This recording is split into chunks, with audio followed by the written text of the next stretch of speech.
What if the person you raised with love walks away when you need them the most? Have you ever felt completely alone, even in a house full of memories? This is the story of a mother whose world changed forever when she lost her husband 8 years ago. I was married to my husband for over 20 years. We built a life full of love, laughter, and dreams. Together, we raised our only son, giving him everything we could. Life seemed perfect until one tragic day changed everything. My husband passed away suddenly. The pain was unbearable. The house that once echoed with laughter became silent. At first, I thought my son would be my support. He was the reason I got up every day, the reason I smiled amidst tears. But slowly, as months turned into years, I realized something painful. My son, who I had sacrificed so much for, started drifting away. He was busy with his own life, his own ambitions. And gradually, the visits stopped, the calls became rare, and one day, he didn't come at all.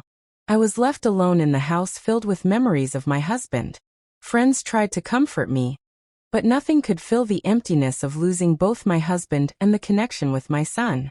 I began to wonder, how could someone I raised with all my love just leave me like this? When your child leaves you, it feels like your whole world has crumbled.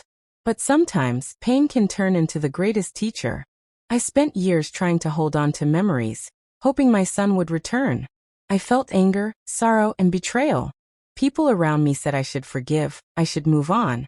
But how could I forgive someone who abandoned the person who gave him everything? Then one day, as I sat alone in my living room, I realized something important. My life was not over. My story was not finished. My husband would have wanted me to live fully, to smile again, to find purpose even without him and my son by my side. I started small. I took walks, met neighbors, joined a local group of widows who had experienced loss.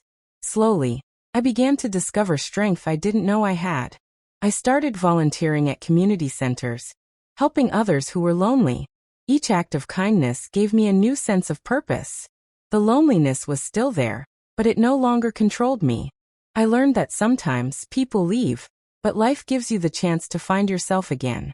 Life has a way of teaching us lessons we never expected, sometimes through the ones we love, and sometimes through letting them go.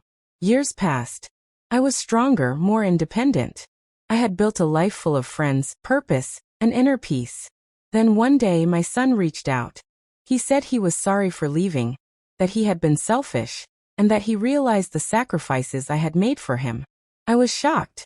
I had learned to live without him, and now he wanted to return. I had a choice, to hold resentment or to forgive. I chose forgiveness, not for him, but for myself. We slowly rebuilt our relationship, not as if nothing had happened, but with honesty and understanding. The pain never completely disappeared, but it transformed into a bridge, connecting us in a new way. I realized that love sometimes means letting go, sometimes means learning to stand on your own, and sometimes means embracing someone back with wisdom and strength. Today, I am living proof that even after the deepest loneliness, life can bring growth, forgiveness, and hope.